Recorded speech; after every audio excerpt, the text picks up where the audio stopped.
Welcome back, everyone. Let's just dive right straight into today's explainer, because we're tackling something that is, well, honestly, it's one of the most frustrating things we all deal with. We're going to bridge that agonizing gap between having these massive, life-changing ambitions and actually taking the action required to achieve them. If you've ever felt completely paralyzed, even though you know exactly what you want out of life, well, you're in the exact right place. So seriously, I want you to ask yourself right now, are you actually lazy or are you just stuck? See, we're going to challenge how you look at yourself today. So often we view our lack of action as this deep, unfixable character flaw, right? We just label ourselves.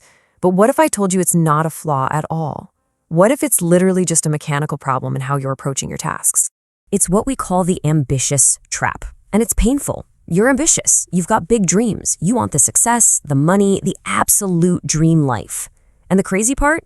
You know exactly what to do to get there, but you still do nothing. And doing nothing doesn't just feel neutral, right? It creates this piercing, lingering guilt. It just sits there because you know you're capable of more. And if you let it sit, that guilt morphs over weeks and months into this toxic, whatever, I don't care attitude, really just as a way to cope with the pain of not acting. All right, so moving on to part 1, the trap of laziness, and how this guilt turns into a totally toxic cycle. Look, we have all lived through this timeline. It's so painfully familiar. Day 1, usually January 1st, right? Or maybe the start of a new month, you set fresh goals. You're like, I'm gonna hit the gym, get off my phone, study every day. By day 3, your motivation is peaking. You feel completely unstoppable. But then, day 10 rolls around. You slip up. The old patterns start creeping back in. And by day 30, you've completely thrown in the towel. You look at those failed goals and just accept the label, yep, I guess I'm just lazy. It's like procrastination is this uninvited guest that just sneaks in without asking. Slowly, what started as just, one day of feeling sluggish turns into a deeply ingrained daily habit. This guest literally moves in, takes over your couch, and suddenly you've adopted this false identity. You tell yourself you're just a lazy human being. But listen, based on the material we're exploring today, I am here to tell you, you are actually not lazy at all.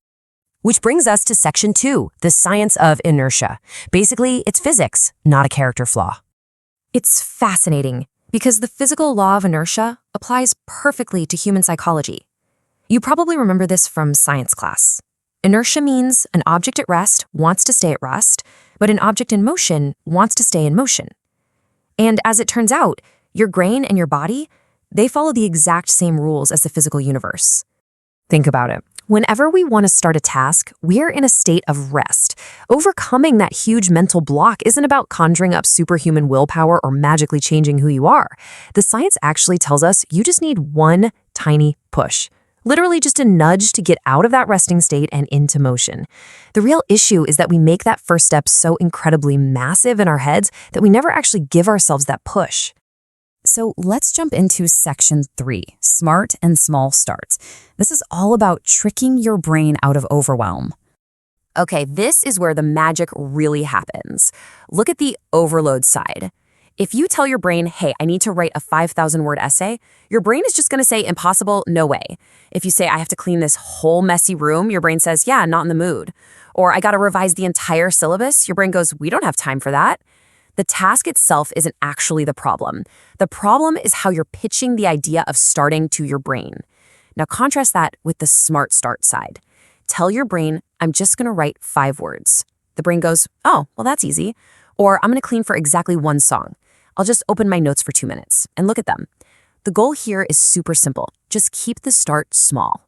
And look, when you shrink that first step, you're not giving up on your big ambitions. Starting small doesn't mean thinking small. It is a highly tactical, smart move to build momentum. You're basically tricking your brain into motion. Because remember our physics lesson, once you're in motion, you stay in motion. All right, section 4, the 2-minute rule. This is a foolproof system for taking action. So here's how this foolproof system actually works. Step 1, when you really don't want to do something, say it out loud to yourself that you'll only do it for 2 minutes, and then you have total permission to stop. Step 2, actually enforce that. Start a timer on your phone or put on a single song if it's a physical task. Step 3, just start the task for that tiny little window.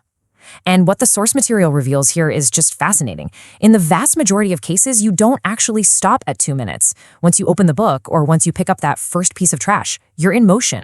It's exactly like pushing a really heavy ball. Getting it to budge that very first inch, that requires effort. It feels impossible. But once you apply that tiny initial push and it actually starts moving, it takes on a life of its own. It literally rolls on its own momentum. The 2-minute rule gives you that initial push. Once you start, you'll find that your energy, focus, and motivation naturally come back all by themselves.